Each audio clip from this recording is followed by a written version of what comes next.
Okay, तो आज के लेक्चर के अंदर हम पढ़ने वाले हैं हैशिंग टेक्निक्स। ठीक है, तो हैशिंग टेक्निक एग्जैक्टली होती क्या है पहले तो वो समझ लेते हैं ताकि आपको इस लेक्चर में और अच्छे से समझ में आ जाएगा। ठीक है, तो हैशिंग टेक्निक होती क्या है, तो डीबीएमएस के अंदर हम जो भी डेटा स्टोर करवाते हैं, ठीक है, तो डेटा स्टोर करने के लिए हम क्या यूज़ करते हैं, वन टाइप ऑफ एक क्वेरी यूज़ करते हैं। ठीक है, तो जब हम क्वेरी लिखते हैं तो वो किस तरीके से डिसाइड करता है कि भी डेटा मुझे यहीं से ही लाना है या स्टोर करवाना है या फिर उसके अंदर ही अपडेट करनी है या फिर उसको डिलीट भी करना है।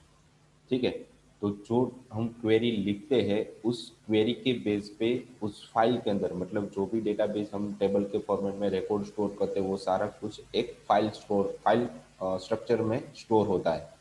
तो जब हम क्वेरी लिखते हैं तो उस फाइल के अंदर वो चेक करता है कि मुझे कौन से फील्ड के अंदर और कौन से रिकॉर्ड के अंदर से डेटा को डिलीट करना है, अपडेट करना है या फिर इंसर्ट करवाना है। तो वो चीज़ वहाँ से वो देखता है। तो किसकी मदद से वो देखता है, वो है हैशिंग।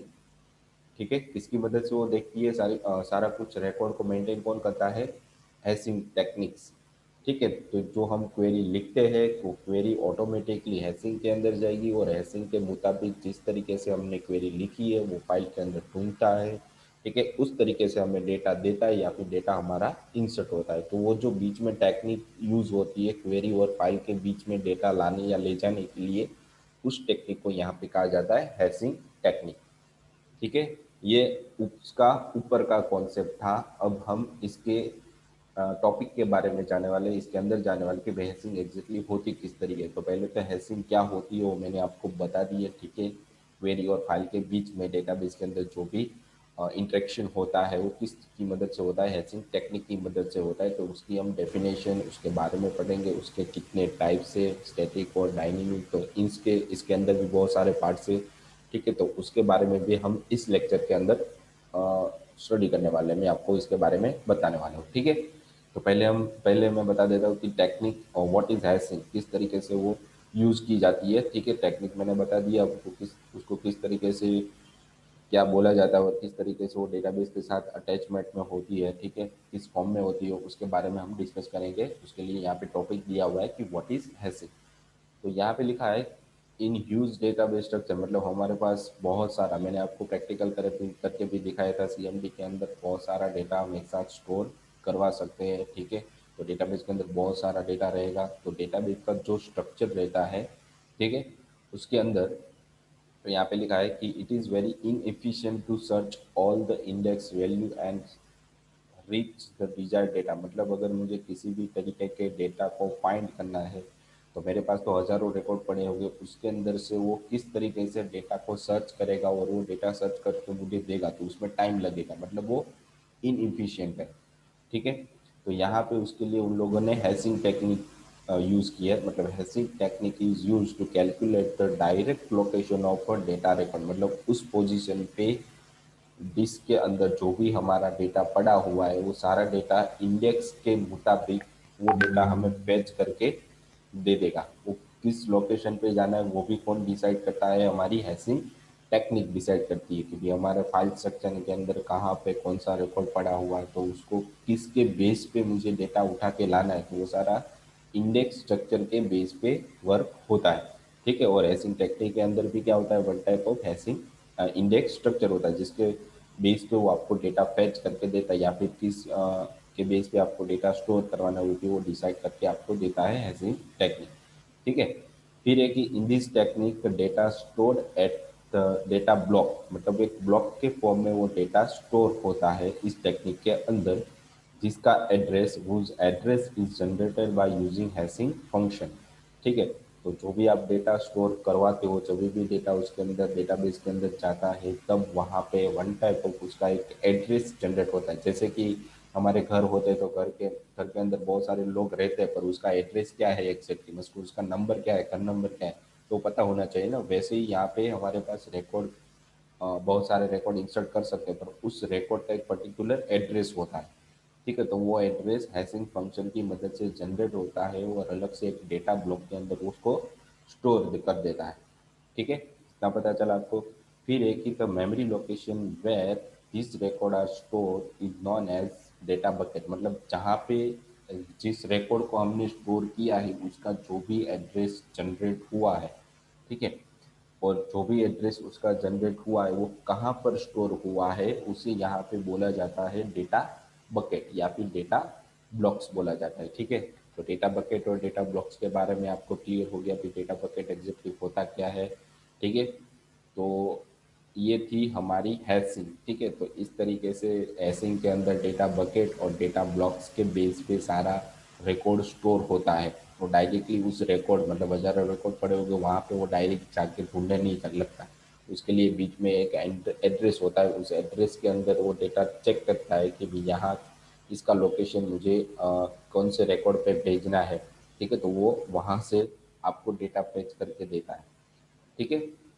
अब वो वर्क कैसे करता है वो भी मैंने यहाँ पे बताया हुआ है कि किस तरीके से हैशिंग हमारी वर्क होती है। तो इसके लिए यहाँ पे आपको देखो एक एग्जांपल दिया हुआ है।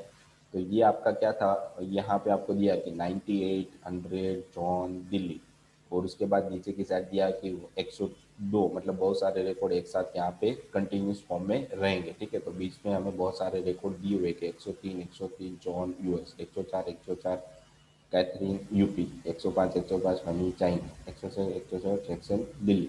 तो ये हमारे रिकॉर्ड्स हो गए। इस रिकॉर्ड का एक पर्टिकुलर एड्रेस होता है, जो एड्रेस यहाँ पे देखो डेटा रिकॉर्ड के पास, मतलब यहाँ पर भी आपको दिया कि डेटा बकेट एड्रेस, मतलब इसे डेटा ब्लॉक भी बोलते हैं या फिर डेटा बकेट भी बोल सकते हो। ये आपका वन टाइप ऑफ रिकॉर्ड हो जाता है, ठीक है। उसका एक पर्टिकुलर एड्रेस यहाँ पे जनरेट होता है। ये ऐसा नहीं जरूरी नहीं है कि यहाँ पे उसका जो प्राइमरी उसकी की है वो यहाँ पे डेटा बकेट के अंदर ही स्टोर हो, अलग अलग भी हो सकता है। जैसे यहाँ पे 100 है तो यहाँ पे 98 है, यहाँ पे 103 है तो यहाँ पे सेम है, ठीक है। तो इस तरीके से कभी कभी सेम भी आता है या फिर अलग अलग भी आता है। और ये जो एड्रेस आपको दिया गया है वो कहाँ पे रहता है, आपके डेटा रिकॉर्ड्स के अंदर, ठीक है। तो कभी पर भी कहीं पर भी आप डेटा फाइंड करोगे तो पहले वो क्या फाइंड करता है, उसका एड्रेस फाइंड करेगा। अगर उसे एड्रेस मिल गया तो वो इस रिकॉर्ड के अंदर जो भी डेटा पड़ा है वो आपको दे देगा। अगर आपके पास 103 नंबर का रिकॉर्ड आपने फाइंड किया है तो वो इस एड्रेस पे जाएगा और यहाँ पे जो भी रिकॉर्ड पड़ा होगा वो आपको दे देगा। मतलब वो उसे क्या करना है कि छोटी सी चीज़ फाइंड करनी कि एड्रेस कौन सा है। अगर मुझे एड्रेस मिल जाएगा तो डेटा उसे इजीली आसानी से मिल जाएगा, ठीक है। तो इस तरीके से आपकी मैंने जो यहाँ पे एलोब्रेट करके आपको दिखाया है कि इमेज के फॉर्मेट में, तो आपको यहाँ से समझ में आ रहा होगा, ठीक है। अब उसको हम थियरी भी पढ़ लेते हैं इसके अंदर उस लोगों ने किस तरीके से जनरेट किया हुआ है सारा कुछ, ठीक है। तो in this a hash function can choose any of the column value to generate the address, मतलब वो किसी भी तरीके की कोई भी कॉलम को वो चूज कर लेता है और उसके अंदर जो एड्रेस पड़ा होता है, ठीक है, उसको वो डेटा रिकॉर्ड के अंदर स्टोर कर देता है, मतलब जनरेट कर देता है। फिर एक कि most of the time the hash function uses the primary की, मतलब यहाँ पे मैंने आपको बताया देखो इस बकेट के अंदर जो भी उसकी प्राइमरी की रहती है वही वो एज ए एड्रेस के फॉर्म में लेता है। पर कभी कभी क्या ले लेता है वो एड्रेस के फॉर्म में नहीं लेता, और उसकी जो प्राइमरी की है वो एज ए एड्रेस के फॉर्म में नहीं लेता और कहीं दूसरी फॉर्मेट में भी एड्रेस को वो ले लेता है, ठीक है, अलग फॉर्मेट में भी लेता है, ऐसा फिक्स नहीं है कभी कभी। तो यहाँ पे लिखा है कि मोस्ट ऑफन टाइप, मतलब मोस्टली टाइम में हैश फंक्शन क्या करता है कि उस रिकॉर्ड की प्राइमरी की को ही वो as a address data bucket के अंदर स्टोर कर देता है, यहाँ पे जैसे मैंने आपको इमेज के अंदर आपको दिख रहा है, ठीक है। फिर एक ही hash function is simple mathematical function to any complex mathematic function, मतलब किसी भी तरीके की मैथमेटिकली कॉम्प्लेक्स फंक्शन को सिंपल बनाने के लिए हैश फंक्शन का यहाँ पे यूज़ किया जाता है, ठीक है। यहाँ पे आपको बहुत सारा डेटा दिया हो तो उसकी इजी करना है तो मुझे क्या कर दिया उसकी एक सिंपल एड्रेस बना दी, तो ये हमारा सिंपल मैथमेटिकल फंक्शन हो गया। और यहाँ पे कहीं पर भी आपको जाना है तो उसके अंदर बहुत सारा रिकॉर्ड पड़ा है तो ये हमारा कॉम्प्लेक्स है, इसको मैनेज करना हमारे लिए मुश्किल हो जाता है डेटा लाने ले जाने के लिए या फिर सर्च करने के लिए, ठीक है। पर एड्रेस को सर्च करना बहुत ही ईजी हो जाता है, तो ये टास्क हमारा सिंपल हो जाता है किसकी मदद से, हैश फंक्शन की मदद से। फिर एक कि we can even consider the primary key itself as a, मतलब उसकी जो प्राइमरी की है उसको भी हम एज ए एड्रेसेस कवर कर सकते हैं, मतलब उसके एड्रेस के बेस पर ही उसकी प्राइमरी की बेस क्या प्राइमरी के बेस पर भी उस डेटा को उस रिकॉर्ड को फैच हम करवा सकते हैं या फिर यूज़ हम उसको कर सकते हैं।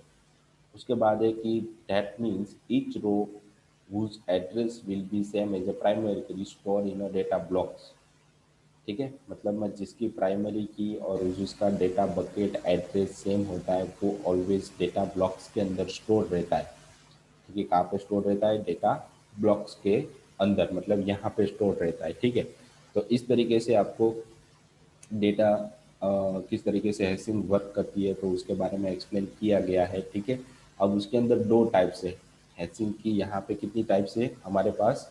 एग्जैक्टली दो टाइप्स है। तो फर्स्ट हैशिंग है स्टैटिक हैशिंग और दूसरी है हमारी डायनेमिक हैशिंग। ठीक है, तो फर्स्ट ऑफ ऑल हम सीखते हैं कि भाई डायनेमिक हैशिंग के अंदर किस तरीके से डेटा को चेंजेस मतलब स्टोर किया जाता है।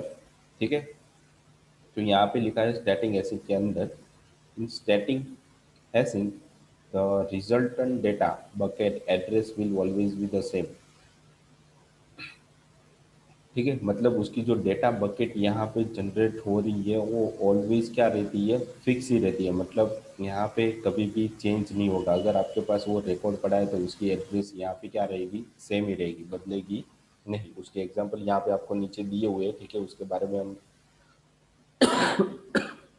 सॉरी,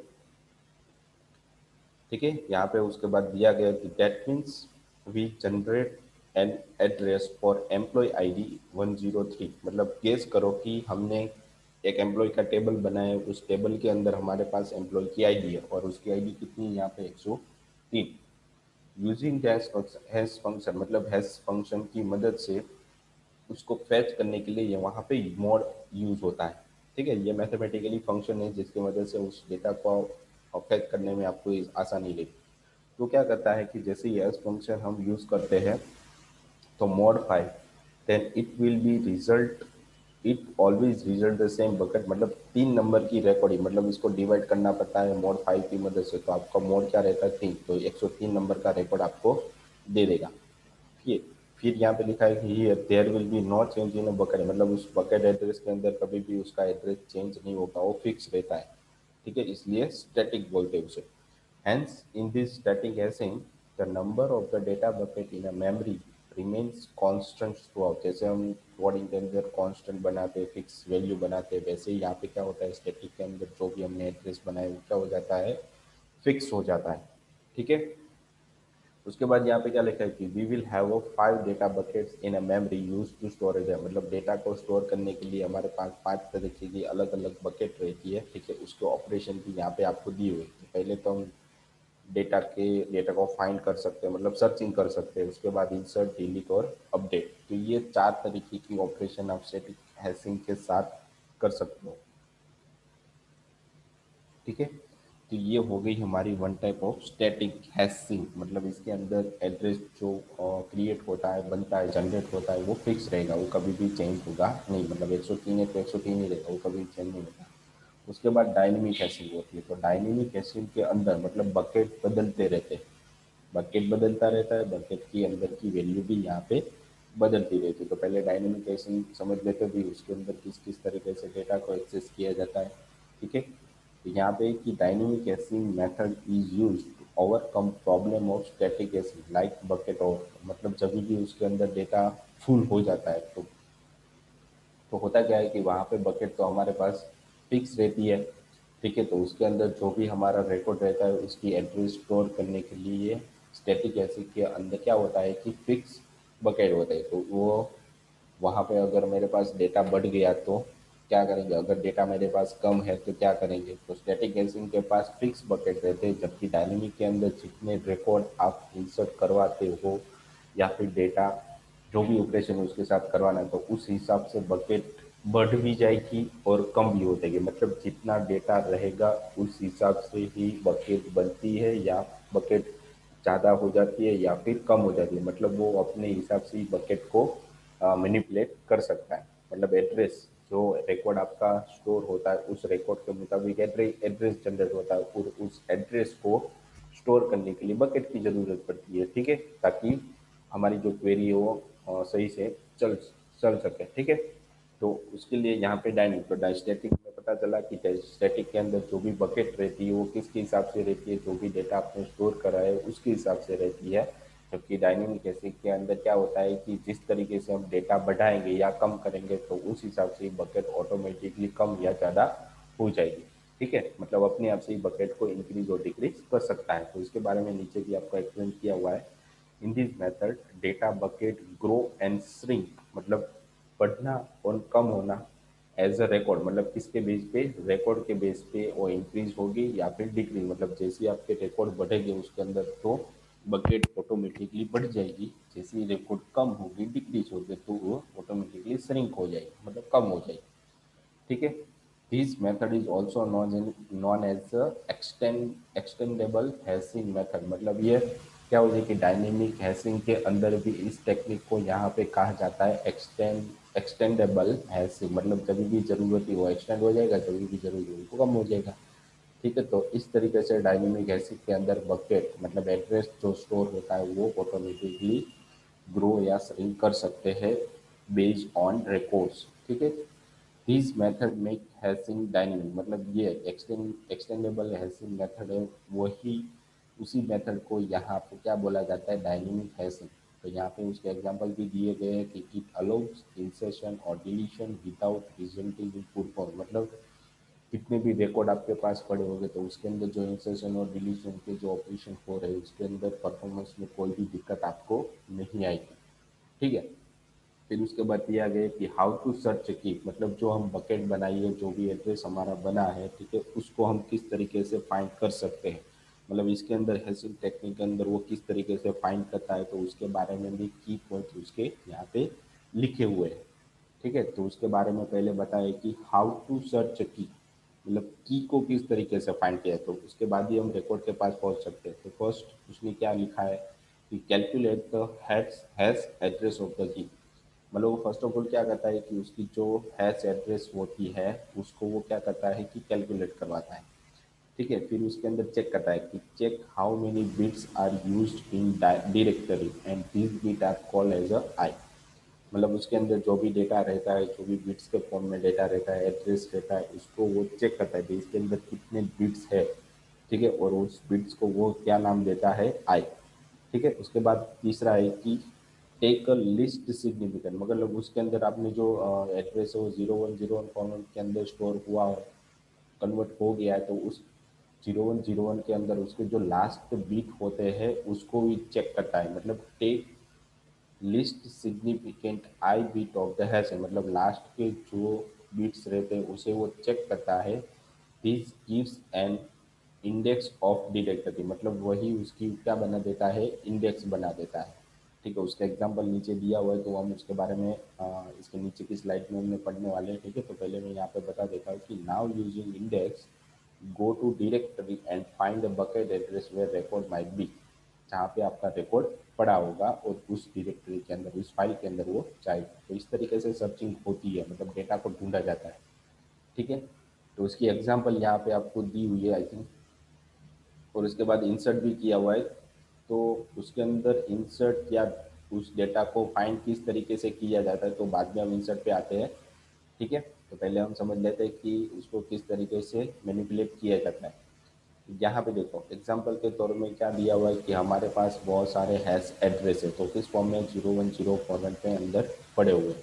ठीक है, तो यहाँ पे वो क्या करेगा कि लास्ट जो दोनों बीट बची हुई है 10 00 10 00 01 01 11, तो जो अलग अलग मतलब कितनी यहाँ पे मैक्सिमम बीट कितनी बनी है हमारे पास, 00 01 10 और 11, मतलब ये दोनों बीट हमें काउंट करनी है। हमारे पास 7 की पड़ी हुई, तो सातों की के अंदर हैश एड्रेस उसके जो लिस्ट सिग्निफिकेंट बीट थे ये वाले दोनों 10 00, तो ये दो, फिर ये वापस से आ रहा है 10, तो यहाँ पे देखो 10 आ रहा है, यहाँ पे 00 आ रहा है, फिर उसके बाद 00 वापस है, फिर वापस 01 है, फिर वापस 01 है और यहाँ पे 11, तो चार अलग अलग तरीके की यहाँ पे डेटा रिकॉर्ड्स बनेंगे। ठीक है, फिर उसके बाद यहाँ पे एक्सप्लेन भी आपको दिया है, देखो the last two bits of 2 and 4 are zero, मतलब 2 नंबर की और 4 नंबर की लास्ट सिग्निफिकेंट बिट सेम है, देखो 00, इसकी भी 00 है। तो वो क्या करेगा कि 00 बकेट के अंदर वो क्या कर देगा, 2 नंबर की और 4 नंबर की को यहाँ पे रख देगा, देखो 2 और 4 को क्या यहाँ पे रख दिया उसने, 00 बकेट के अंदर रख दिया। फिर उसके बाद 01 है, तो 01 के अंदर कौन कौन सी है आपके पास, तो ये वाली 5 और 6, तो 5 और 6 नंबर की को यहाँ पे इसने कहाँ पे रख दिया, इस B1 बकेट के अंदर रख दिया। उसके बाद 10 है, तो 10 के अंदर हमारे पास 1 और 3, ठीक है।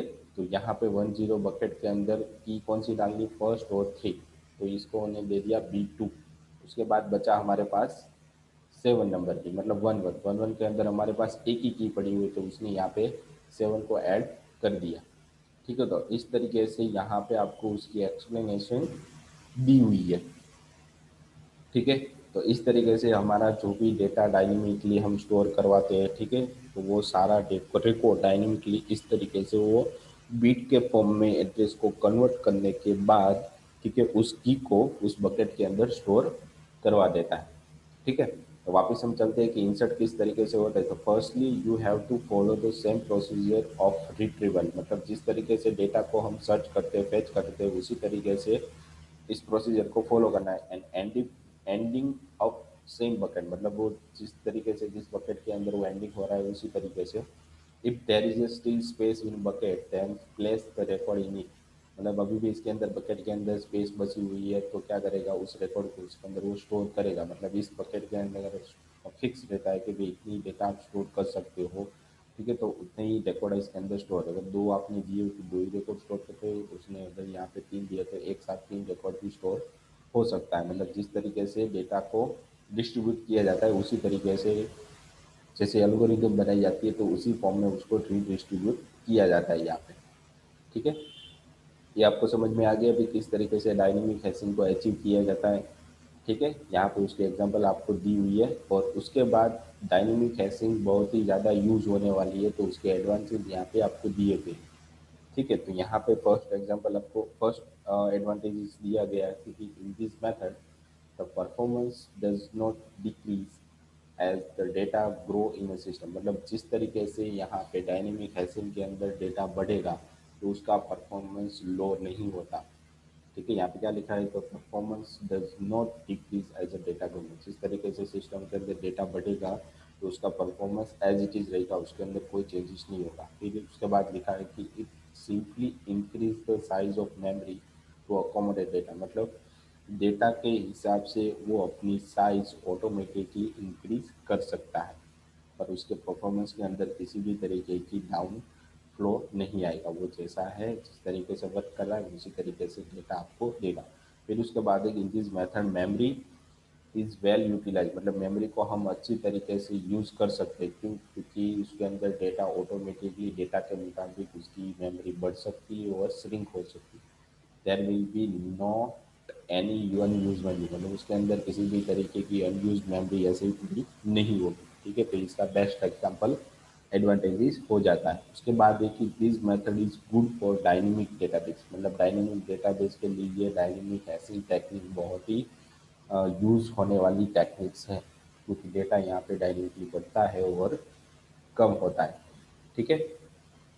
फिर उसके बाद यहाँ पे उसके डिसएडवांटेजेस भी दिए गए हैं, ठीक है। उसके अंदर कौन कौन से डिसएडवांटेज वो तो हमें पता नहीं है, ठीक है। तो यहाँ पे लिखा है कि in this method if the data size increase then the bucket size is also increase, मतलब डेटा जैसे आप इंसर्ट करवाते जाते हो, मतलब बढ़ता जाता है, उसी हिसाब से आपकी मेमोरी और बकेट भी ऑटोमेटिकली बढ़ते जाते हैं। तो कितनी बकेट की यहाँ पे ज़रूरत पड़ने वाली है वो हमें कभी भी पता नहीं चलेगा। तो ये इसका मेन डिसएडवांटेज हो गया, ठीक है।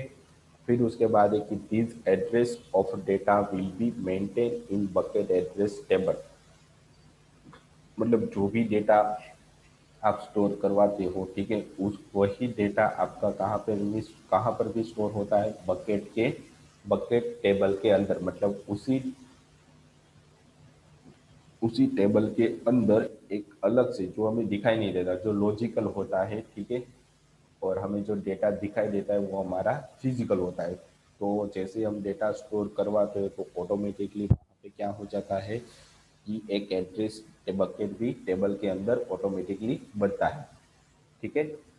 फिर है कि this is because the data address will keep changing as a bucket grow and shrink, मतलब जिस तरीके से डेटा यहाँ पे ऐड मतलब इंक्रीज होता है, ऐड होता है या फिर डाउन होता है, तो उसी हिसाब से यहाँ पे क्या होता है कि हमारी एड्रेस भी ऑटोमेटिकली बढ़ती और कम होती है। तो हमें पता कभी भी नहीं चलेगा कि इसके अंदर कितने डेटा आए हैं और कितने डेटा गए हैं, ठीक है, और कितनी उसके अंदर बकेट बनी है और कितनी उसके अंदर बकेट नहीं बनी है, ठीक है।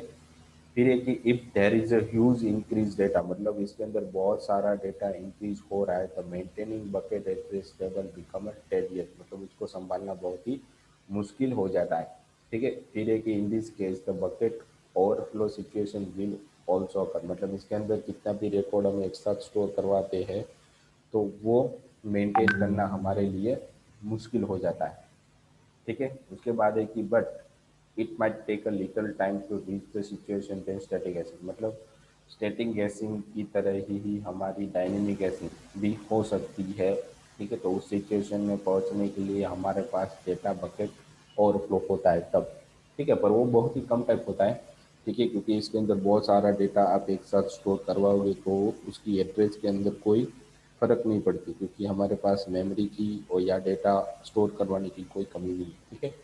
तो ये डिसएडवांटेज होता था इसका, ठीक है, अगर मेमोरी कम होगी तो, वरना नहीं। तो ये हमारी हैशिंग टेक्निक्स थी जिसके बारे में आज के लेक्चर के अंदर मैंने आपको बताया कि आप टेबल के अंदर किस तरीके से डेटा स्टोर करते हो, मतलब क्वेरी लिखते हो तो उस क्वेरी को कौन जनरेट करवाता है, ठीक है, और कहाँ पे स्टोर करवाता है किसकी मदद से। तो ये सारा कुछ किसकी मदद से होता है, हमारी हैशिंग टेक्निक की मदद, और हैशिंग टेक्निक के अंदर भी हमारे पास क्या रहते हैं कि डेटा को स्टोर करने के लिए या फिर उसको बदलने के लिए भी हमारे पास यहाँ पे क्वेरी दी गई, तो उस क्वेरी की मदद से ही, मतलब हैशिंग फंक्शन की मदद से ही हमें सारा डेटा मिलता है, वही परफॉर्मेंस में, मतलब उसका परफॉर्मेंस भी कभी यहाँ पे लो नहीं होता, ठीक है। तो ये इसकी मेन एडवांटेजेस हो जाती है, ठीक है। तो इस लेक्चर में अंदर आपको आई होप कि पता चल गया होगा कि हैशिंग टेक्निक एग्जैक्टली होती क्या है, ठीक है। अगर आपको इसके बारे में और भी पढ़ना है या फिर रिसर्च करना है तो आप रिसर्च भी कर सकते हो हैशिंग टेक्निक के बारे में, ठीक है, बहुत सारी जगह पे ये यूज होता है, ठीक है। डेटा स्ट्रक्चर के अंदर हैशिंग टेक्निक बहुत ही यूज होती है, जैसे कि मैंने आपको बताया कि डेटाबेस के अंदर सारा डेटा किस तरीके से स्टोर होता है, तो बैकएंड में यूज होती है हमारी हैशिंग टेक्निक की एल्गोरिदम, तो उसके बारे में भी आप रिसर्च कर सकते हो ताकि आपको और अच्छे से कॉन्सेप्ट समझ में आ जाए, ठीक है। तो आज के लेक्चर के लिए इतना ही था। Thank you.